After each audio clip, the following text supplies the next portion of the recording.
JAC board class 9th। जी हाँ मेरे प्यारे बच्चों, आज हम क्लास 9th के साइंस के most very very important 40 objective सवालों को इस वीडियो में करवाने जा रहे हैं। इसमें मेरे प्यारे बच्चों जितने भी 40 सवालों को करवाएंगे ये आपके जैक बोर्ड का ऑफिशियल प्रश्न होगा। ठीक है, जी हाँ, ये आप हमारे पीछे देख रहे हैं बच्चों, ये आपके ओरिजिनल क्वेश्चन पेपर है, क्लास 9th के साइंस का क्वेश्चन पेपर। ठीक है, जो आपके जैक बोर्ड में पूछा गया सवाल है मेरे प्यारे बच्चों, उन सभी सवालों को यहां पर आज इस वीडियो में हम कंप्लीट सॉल्यूशन कराने वाले हैं। जी हाँ, ये बच्चे ये प्रश्न जो होते हैं बार बार रिपीट किए जाते हैं, वो सारे प्रश्नों को आज हम करेंगे जो आपके 2024 में बच्चों यहां पर पूछा गया है। टोटल 40 प्रश्न होंगे और सारे के सारे ऑफिशियल प्रश्न होंगे मेरे प्यारे बच्चों जैक बोर्ड का। तो चलिए एक नजर में हम सभी प्रश्नों को देख लेते हैं, ताकि इससे सवाल आपके जो भी रिलेटेड सवाल आएंगे बच्चों आप उसको बना सकोगे। तो चलिए पहला क्वेश्चन है मेरे प्यारे बच्चों, क्या दिया गया है, गति का सबसे है ना, गति का सबसे साधारण प्रकार कौन सा है। ऑप्शन है वृत्तीय गति, सरल रेखीय गति, है ना, वर्गीय गति, इनमें से सभी, है ना। तो यहां पर मेरे प्यारे बच्चों जो गति का सरल प्रकार है, सबसे सिंपल सब प्रकार है, वो आपका सरल रेखीय गति है ना। कौन सा गति है, तो सरल रेखीय गति है। ऑप्शन नंबर बी इसका बिल्कुल राइट आंसर हो जाएगा। ठीक है, सरल रेखीय गति क्या होता है बच्चों, इस तरीके से है ना, एकदम सीधा, इसमें मेरे प्यारे बच्चों दिशा बार बार चेंजेस नहीं होती है, एक ही दिशा में चलने की गति को हम क्या कहेंगे, सरल रेखीय गति कहेंगे, और ये गति का सबसे सिंपल सा प्रकार है बच्चों। ठीक है, चलो आगे बढ़ते हैं। इंग्लिश वाले बच्चे जो होंगे, इंग्लिश वाले क्वेश्चन भी देख सकते हैं, which is the simplest type of motion, है ना। सिंपल कौन सा मोशन है बच्चों, तो ये आपका स्ट्रेट लाइन मोशन है ना, स्ट्रेट लाइन मोशन। कौन सा मोशन बच्चों, तो स्ट्रेट लाइन मोशन है ना, एकदम स्ट्रेट लाइन, है ना। सर्कुलर क्या होता है, इस तरीके से, है ना, सर्कुलर मोशन जो होता है इस तरीके से, अगर कोई राउंड गति करता है तो वो सर्कुलर मोशन हो जाता है, वृत्तीय गति हो जाता है। चलिए आगे बढ़ते हैं बच्चों, यहां पर देख सकते हैं क्या है, एक वस्तु 16 मीटर की दूरी से 4 सेकंड में तय करती है, वस्तु की चाल क्या होगी। चाल बराबर बच्चों फॉर्मूला आप लोगों को याद होगा कि चाल का जो फॉर्मूला होता है दूरी बटा समय, है ना। चाल बराबर क्या होता है, तो चाल बराबर होता है बच्चों दूरी बटा समय होता है। ठीक है, अब यहां पर देखो दूरी कितना दिया गया है, तो 16 मीटर दूरी दिया गया है और टाइम 4 सेकंड दिया गया है ना। तो 16 दूरी के जगह में 16 लगा देंगे और समय कितना लग रहा है, 4 लग रहा है, डिवाइड कर देंगे बच्चों तो 4 आ जाएगा, है ना। और चाल का जो मात्रक होता है मेरे प्यारे बच्चों मीटर पर सेकेंड होता है, तो 4 मीटर पर सेकेंड इसका राइट आंसर हो जाएगा, ऑप्शन नंबर सी, है ना। चलो आगे बढ़ते हैं नेक्स्ट सवाल पे। हमारा अगला सवाल क्या कह रहा है, नेक्स्ट सवाल है बच्चों यहां पर हाँ इंग्लिश में भी देख सकते हैं आप, है ना। An object cover distance of 16 centimetre in 4 second, है ना। What will be the speed of the object, object का क्या स्पीड है ये बताना है। तो स्पीड बराबर होता है बच्चों डिस्टेंस इनटू टाइम। नेक्स्ट देखते हैं तीसरा नंबर कह रहा है सवाल। ठीक है, देखो जो टिक किया हुआ है उस पर आप लोग गौर ना करेंगे, है ना। बहुत सारे प्रश्न यहाँ के जो टिक किए हुए वो गलत भी है। क्या है, यदि सी, है ना, सी तरंग का वेग है बच्चों, और भी जो है तरंग की आवृत्ति है ना, फ्रीक्वेंसी है, और लैम्डा जो है बच्चों तरंग का तरंग दैर्घ्य है, तो आपको बताना है कि इन तीनों का संबंध क्या है। तो बच्चों इसका जो संबंध होता है C बराबर, है ना, C बराबर है ना V इंटू लैम्डा, है ना, C बराबर V इंटू लैम्डा, है ना। जो तरंग का जो वेग होता है बच्चों वो आवृत्ति और तरंग दैर्घ्य का गुणनफल होता है। तो यहां पर ऑप्शन नंबर सी इसका बिल्कुल राइट आंसर हो जाएगा। चलिए अगला सवाल देखो, हमारा नेक्स्ट हमारा कह रहा है कि ध्वनि किस कारण से उत्पन्न होती है ना। कोई भी ध्वनि, कोई भी आवाज कैसे उत्पन्न होता है, घर्षण के कारण, विसरण के कारण, है ना, कंपन के कारण या अपवर्तन के कारण। जब ध्वनि चैप्टर आप लोगों ने क्लास 9th में पढ़ा होगा बच्चों, तो वहां पर आप लोगों को मैंने बताया था कि कंपन के कारण, कोई भी चीज कंपन के कारण क्या होता है, ध्वनियां उत्पन्न होती है। इसलिए तो जो बॉक्स होता है बच्चों, है ना, जो आप डीजे उजे सुनते हो, गाने सुनते हो, देखते हो उसका स्पीकर कैसे ऐसे ऐसे ऐसे ऐसे ऐसे कंपन करता है। तो कंपन से ही क्या होता है बच्चों, ध्वनि उत्पन्न होती है। चलिए वाइब्रेशन से, है ना। नेक्स्ट देखते हैं अगला सवाल है, यदि किसी वस्तु का भार 49 न्यूटन है ना, द्रव्यमान क्या होगा बच्चों, है ना, द्रव्यमान पूछा जा रहा है यहां पर। तो देखो एक फॉर्मूला होता है बच्चों, वेट बराबर W बराबर mg, है ना। देखो अभी बहुत सारे बच्चे जो पहली बार क्लास कर रहे होंगे, 9th के लिए तैयारी कर रहे होंगे अपनी बोर्ड परीक्षा की, तो उन लोगों को थोड़ा सा न्यूमेरिकल क्वेश्चन में दिक्कत हो रहा होगा, लेकिन टेंशन बिल्कुल भी लेने की बात नहीं बच्चों, क्योंकि मैं हूं आपके साथ। जी हाँ, आपके साथ शुरू से लेकर अंत तक खड़ा रहूंगा, टेंशन नहीं लेना है आपको। धीरे धीरे हम क्या करेंगे, न्यूमेरिकल में हीरो बना देंगे। जी हाँ, धीरे धीरे हम इस तरीके से मैथ के प्रश्न को हीरो बना देंगे ना। बस आपको क्या करना है, पेशेंस से देखना है। पेशेंस मतलब कि धैर्य बनाकर देखना है, ऐसा नहीं कि पार कर दो, अरे भाई नहीं समझ में आ रहा पार कर, ऐसा नहीं करना है। देखो आज नहीं समझ में आएगा, एक बार और बताएंगे समझ में आएगा, नहीं समझ में आएगा, एक बार और बताएंगे समझ में आएगा। बोले हाँ सर। कोई भी चीज को बार बार रिपीट करते हो बच्चों तो वो चीज समझ में आने लगती है। मैं उन बच्चों के लिए कह रहा हूं जो थोड़ा न्यूमेरिकल से डरते हैं, जो मैथ वाले प्रश्न से डरते हैं, तो डरना नहीं है, क्योंकि मैथ में हीरो बनाने वाले मैं हूं, है ना। जब 10th में आओगे ना तो गर्दा उड़ा देंगे, गर्दा। जैसे 9th में हम लोगों ने पिछले बार तैयारी बच्चों को करवाया था, तो बच्चे एकदम हर सब्जेक्ट में A+ लाए थे, और वहीं से बच्चे क्या क्या हमारे साथ जुड़े और 10th में अपनी तैयारी कर रहे हैं, और वो भी बहुत ही तहलका मचा रहे हैं, है ना। तो आपको भी तहलका मचाना है, बस पेशेंस बना करके पूरे इस वीडियो को देखिए, और हर वीडियो को देखिए, जितने भी वीडियो आते हैं बच्चों। इसलिए चैनल पर अगर फर्स्ट बार आया तो चैनल को सब्सक्राइब कर लो, ठीक है, और बेल आइकन बटन को दबा लो। चलिए हम लोग आगे बढ़ते हैं बच्चों। यहां पर आपका भार दिया गया, वेट दिया गया 49 दिया गया है, ठीक है।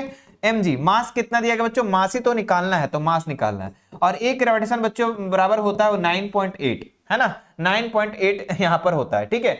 अब देखो यहां पर ये 49 हो जाएगा, 9.8 आके डिवाइड में हो जाएगा, यहां पर क्या बचेगा, मास बचेगा, यानी द्रव्यमान, है ना। m का मतलब द्रव्यमान, यहां पर गुरुत्वाकर्षण, और यहां w बराबर वेट, मतलब कि वेट बच्चों, है ना, मतलब कि यहां पे वजन दिया गया है, मतलब वही भार। अब देखो इससे डिवाइड करते हैं, तो इसको इससे जब हम काटेंगे मेरे प्यारे बच्चों तो कितना हो जाएगा देखो ये पॉइंट हटाएंगे तो 0 ऊपर हो जाएगा, और इसको काटो मेरे प्यारे बच्चों, तो ये में मुझे लगता है कि 5 बार में चला जाएगा, है ना, 5 बार में चला जाएगा। 98 को 5 से गुना करेंगे तो 490 हो जाएगा, है ना। आप छोटा छोटा भी करके काट सकते हो, है ना, 49 दुनिया 98 इस तरीके। अच्छा रुको 1 मिनट, इसको हम इस तरीके से काट देते हैं छोटा छोटा करके। देखो बच्चों, है ना, इसको क्या करेंगे, 49 दूनी 98 और 49 एका 49, 2 पचे 10, अरे हाँ सर आ गया, यानी 5 हो जाएगा मेरे प्यारे बच्चों। इसका आंसर कितना हो जाएगा, 5 kg। 5 kg कहां है, ऑप्शन नंबर सी, ठीक है। बस फॉर्मूला आपको याद रखना है और आगे बनाते हुए चलना है। अगला सवाल है, विराम से मुक्त रूप में गिरते हुए पिंड द्वारा तय की गई दूरी समानुपाती होता है। किसका समानुपाती होता है बच्चों, जब कोई वस्तु विराम में है, मान लो ये विराम में है वस्तु, और इस वस्तु को हम इस तरीके से गिरा देते हैं, है ना, हमने क्या किया बच्चों, गिरा दिए हैं, तो इस पिंड जो है वस्तु की तय की गई जो दूरी होगी, जो ये यहां से यहां तक की जो दूरी होगा बच्चों, वो समय के वर्ग के बराबर होगा। कितना के बराबर, गिरने के समय के वर्ग के बराबर। मतलब कि यहां से यहां तक जो गिरने में जो समय लगा बाबू, जो समय लगा उसका स्क्वायर। अगर मान लो यहां से यहां तक का गिरने में जो समय लगा मेरे प्यारे बच्चों, मान लो कि 2 सेकेंड लगा, है ना, 2 सेकेंड लगा, है ना, तो दूरी कितना हो जाएगा बाबू, दूरी कितना हो जाएगा, तो हमने क्या बोला कि समय का वर्ग के बराबर होता है, मतलब कि 2 दूनी 4, है ना। यहां पर आपको मेरे प्यारे बच्चों 4 हो जाएगा, है ना, 4 सेंटीमीटर। चलिए इसी तरीके से होता है। आगे बढ़ते हैं हम लोग नेक्स्ट यहां पर। हाँ, क्या दिया गया, पौधे द्वारा किए गए प्रकाश संश्लेषण में परिवर्तित ऊर्जा होती है ना। प्रकाश ऊर्जा रासायनिक ऊर्जा में, है ना, रासायनिक ऊर्जा से प्रकाश ऊर्जा में, प्रकाश ऊर्जा से विद्युत ऊर्जा में, विद्युत ऊर्जा से प्रकाश ऊर्जा में। तो पौधे के द्वारा जो प्रकाश संश्लेषण में परिवर्तित ऊर्जा होती है बच्चों, वो प्रकाश ऊर्जा से रासायनिक ऊर्जा में, है ना, प्रकाश ऊर्जा से किस में चेंज होती है, तो रासायनिक ऊर्जा में चेंज होती है। ऑप्शन नंबर ए इसका राइट आंसर हो जाएगा, है ना। सूर्य के प्रकाश की उपस्थिति में अपना भोजन बनाते हैं पेड़ पौधे, और वो रासायनिक जो है केमिकल चेंजेस में यहां पर चेंज कर देते हैं। अगला सवाल देखते हैं बच्चे, यहां पर नेक्स्ट सवाल कह रहा है कि हॉर्स पावर की इकाई क्या है। तो हॉर्स पावर जो इकाई है मेरे प्यारे बच्चों, ये किसकी इकाई है, तो ये शक्ति का इकाई है ना, किसकी इकाई है, शक्ति का इकाई है बच्चों, है ना, शक्ति का। तो ऑप्शन नंबर 1 इसका बिल्कुल बिल्कुल राइट आंसर हो जाएगा, ठीक है। कोई दिक्कत बाबू, कोई दिक्कत है तुम लोग को तो बता सकता है, नहीं ना, चलो ठीक है। हाँ, यहां तक कोई दिक्कत है नहीं। तो देखो बच्चा, यहां पर 1 हॉर्स पावर जो है, यहां पर 1 हॉर्स पावर जो है बच्चों 746 वाट के बराबर होता है। कितना होता है, 746 वाट के बराबर होता है, याद रखिएगा, है ना, वाट। चलिए अगले सवाल की तरफ बढ़ते हैं। हमारा नेक्स्ट सवाल है, यहां पर ध्यान दीजिएगा कि किसी माध्यम में कणों का अधिकतम घनत्व दाब दर्शाता है ना, बताइए क्या हो जाएगा इसका आंसर, बोलो, कम, अधिक, शून्य या फिर ए और बी दोनों। बच्चों यहां पर किसी माध्यम में कणों के अधिकतम घनत्व दाब जो होगा वो अधिक होगा बच्चों, क्या हो जाएगा, अधिक हो जाएगा। ऑप्शन नंबर बी इसका राइट आंसर हो जाएगा। नेक्स्ट सवाल देखते हैं यहां पर, तरंग धैर्य का मात्रक है ना, सेंटीमीटर, मीटर या फिर न्यूटन या फिर किलोमीटर। तो तरंग धैर्य का जो मात्रक होता है बच्चों वो होता है मीटर। तरंग धैर्य का मात्रक क्या होता है, मीटर होता है, याद रखेंगे। आगे बढ़ते हम लोग, सभी जैव प्रक्रमों के लिए सजीव ऊर्जा कहां से प्राप्त करते हैं। तो जितने भी जैव प्रक्रम के लिए मेरे प्यारे बच्चों सजीव जो है ऊर्जा जो प्राप्त करते हैं वो भोजन से करते हैं, खाना खा करके। आपको ऊर्जा कहां से मिलता है, बोले सर हम खाना खाते हैं, भोजन करते हैं, वहीं से मिलता है, ठीक है। उसी से तो मेरे प्यारे बच्चों ग्लूकोज में विखंडन होता है, उसके बाद आपको एनर्जी प्राप्त होता है। कौन सुमेलित नहीं है बच्चों, देखो ताप सेल्सियस में मापा जाता है, ये तो सही है भाई, है ना।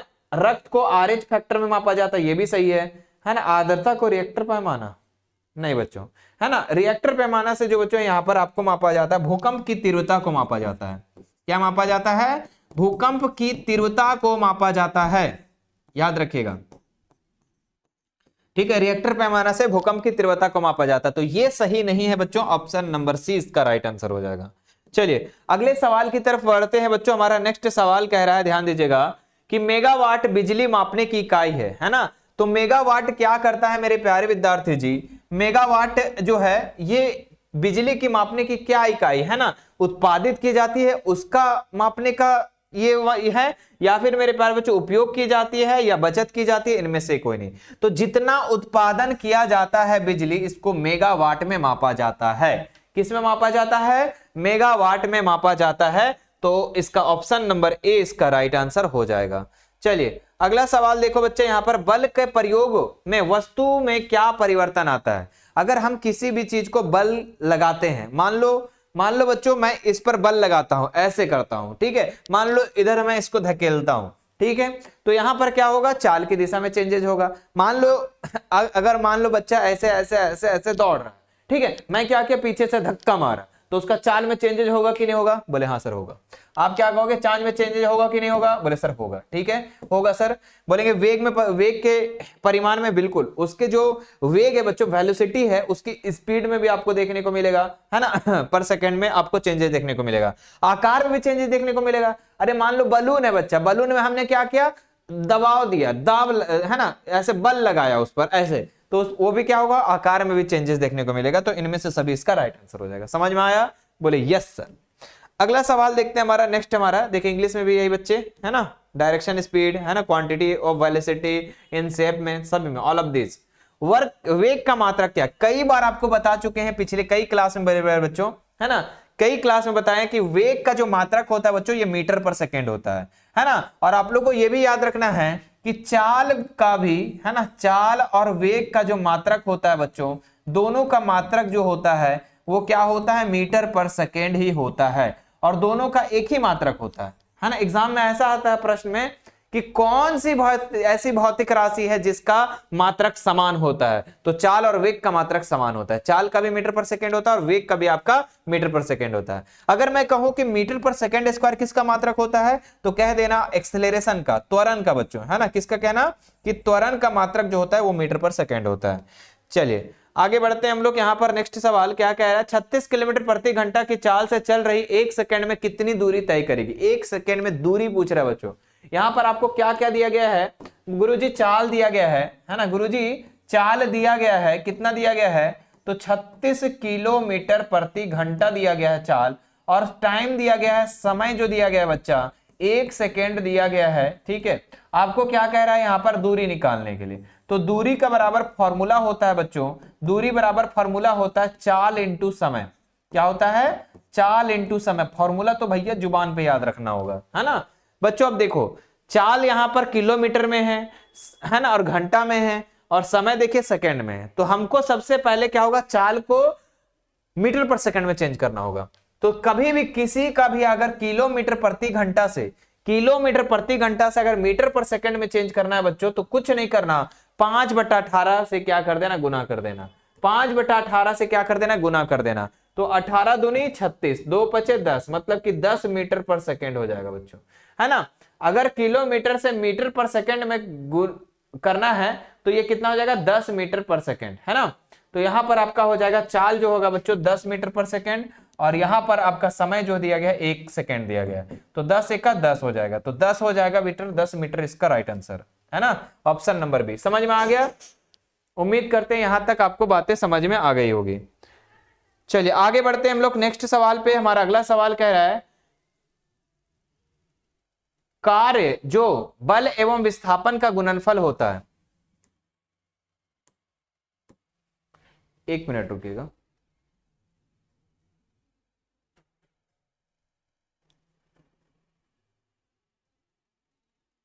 हाँ, 1 मिनट।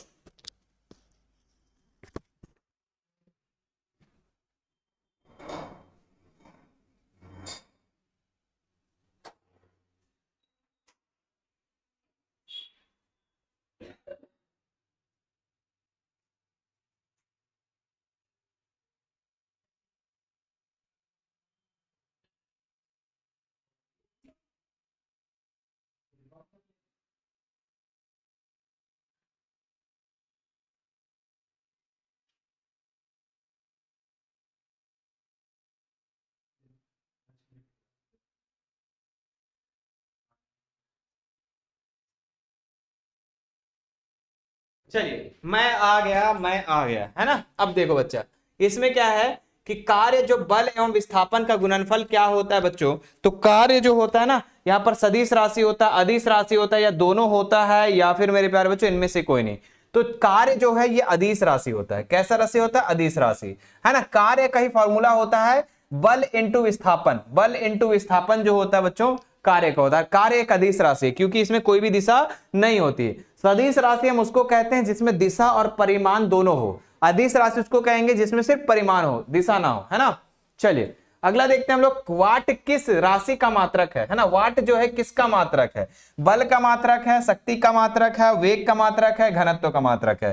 तो जो वाट जो है मेरे प्यारे विद्यार्थी जी, ये आपका क्या है? शक्ति का मात्रक है। क्योंकि शक्तिमान ही क्या करता है? सबका वाट लगा देता है। ऐसे ट्रिक से भी आप लोग क्या कर सकते हो, इसको याद कर सकते हो, ठीक है।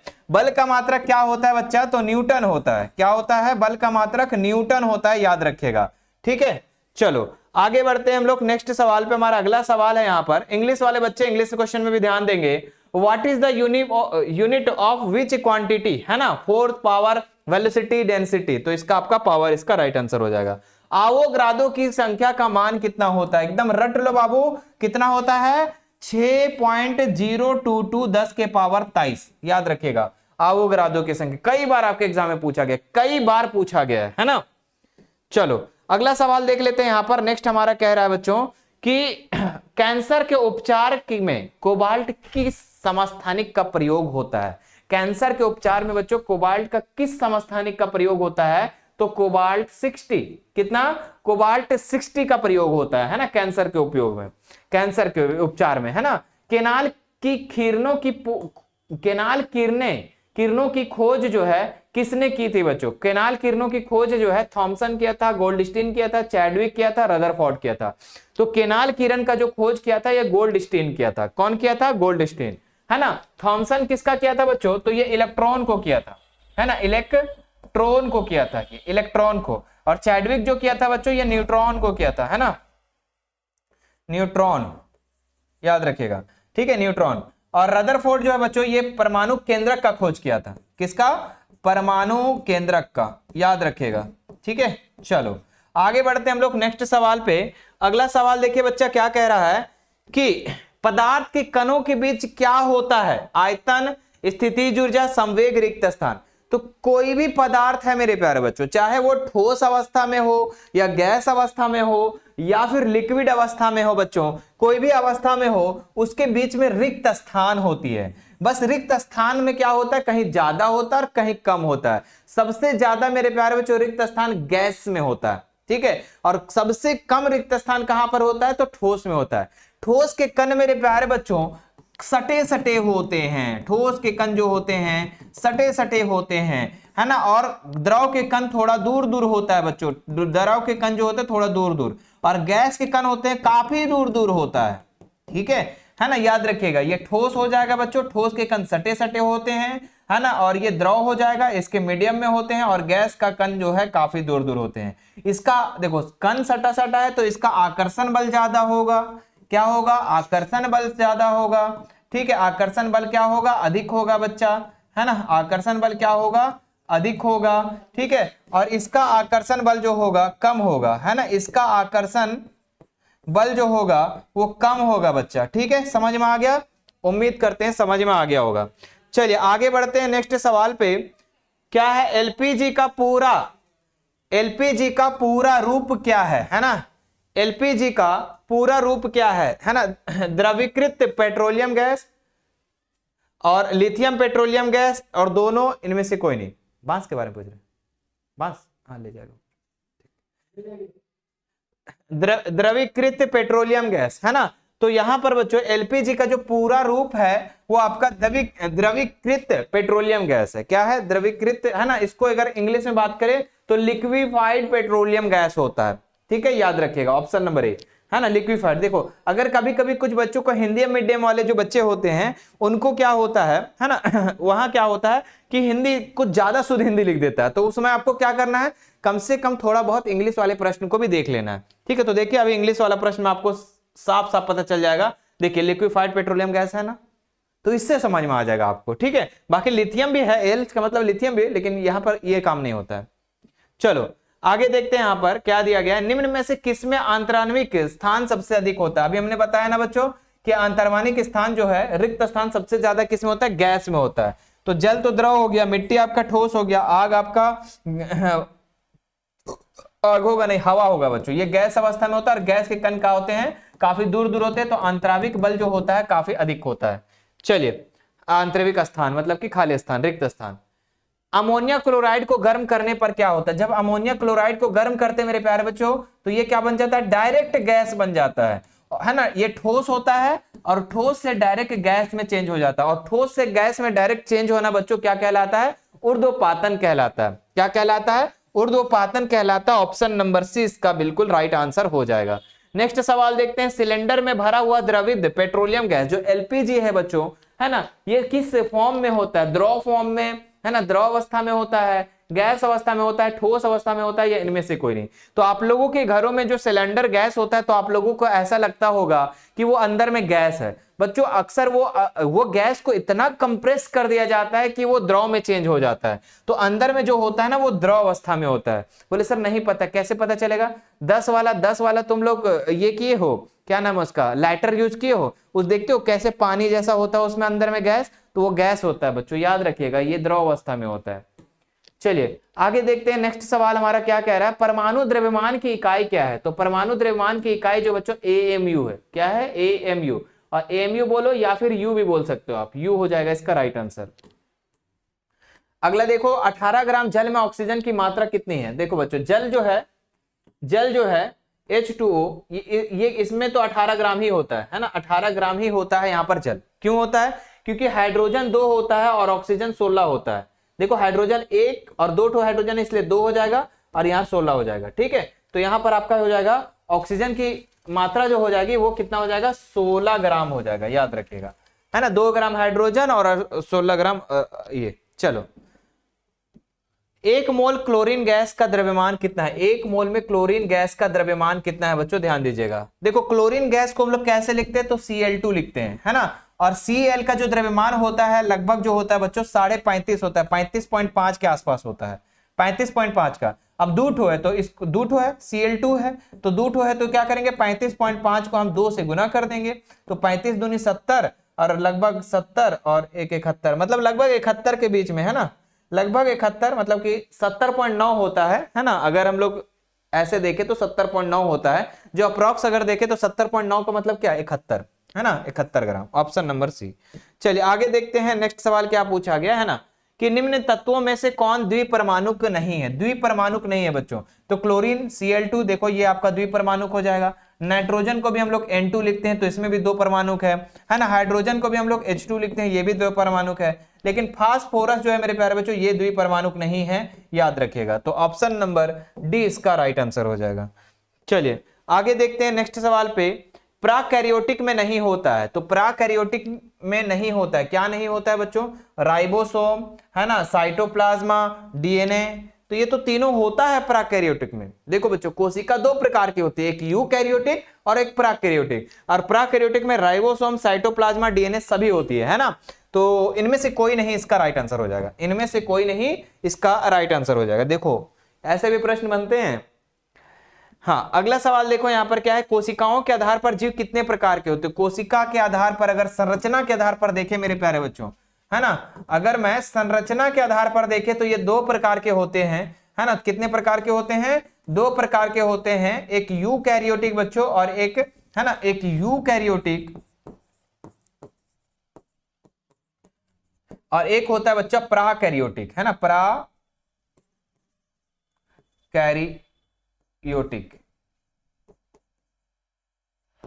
ठीक है, याद रखिएगा। तो 2 प्रकार के होते हैं इसमें, है ना। चलो तो इसमें क्या हो जाएगा आंसर? 2, है ना। चलो आगे बढ़ते हैं नेक्स्ट सवाल पे। हमारा अगला सवाल क्या कह रहा है बच्चों कि पौधे की जिन क्षेत्रों में वृद्धि होती है उसे कहते हैं, पौधे के जिन क्षेत्रों में वृद्धि होती है उसको हम लोग क्या कहते हैं? अस्थायी उत्तक, अस्थायी उत्तक, विभोज्य उत्तक, संयोजी उत्तक। तो पौधे में जिन क्षेत्रों में वृद्धि होती है उसको विभोज्य उत्तक, और यही विभोज्य उत्तक के कारण क्या होती है? पौधे की वृद्धि होती है बच्चों, पौधे में जो होती है ना वृद्धि होती है। चलिए आगे बढ़ते हैं नेक्स्ट सवाल पे। हमारा अगला सवाल क्या कह रहा है कि प्यारे बच्चों कह रहा है कि सरल अस्थायी उत्तक कौन से हैं? तो है ना, सरल अस्थायी उत्तक अगर देखें इसमें तो कॉलेनकाइमा, पायरेनकाइमा, स्क्लेरेनकाइमा, इनमें से सभी। तो इनमें से सभी आंसर हो जाएगा, इनमें से सभी इसका आंसर हो जाएगा। सभी में क्या होते हैं? अस्थायी उत्तक, क्योंकि ये सरल उत्तक से मिलकर बने होते हैं, है ना। वर्गीकरण के आधार पर इकाई कौन सी है ना? वर्गीकरण के आधारभूत इकाई क्या है? फ्लाइम, आर्डर, जाति, वंश। तो वर्गीकरण की आधारभूत इकाई जो अगर हम देखें तो ये बच्चों स्पीसीज हो जाती है ना, जाति हो जाता है, प्रजाति जिसको हम लोग बोलते हैं। वर्गीकरण का आधारभूत, है ना, कोई भी चीज को हम लोग वर्गीकरण जाति हो जाएगा। फंजाई कैसा जीव है ना? तो फंजाई विषम पोषी जीव है, यूकैरियोटिक, मृत जीवी, इनमें से सभी। तो विषम पोषी भी इसका राइट आंसर हो जाएगा, यूकैरियोटिक भी हो जाएगा, मृत जीवी भी, यानी इनमें से सभी है ना। फंजाई जो है विषम पोषी भी जीव है और यूकैरियोटिक का भी है, और यहाँ पर मृत जीवी भी है ना, मृत जीवी है, क्योंकि वो मरे गड़े सड़े चीजों को खाता है।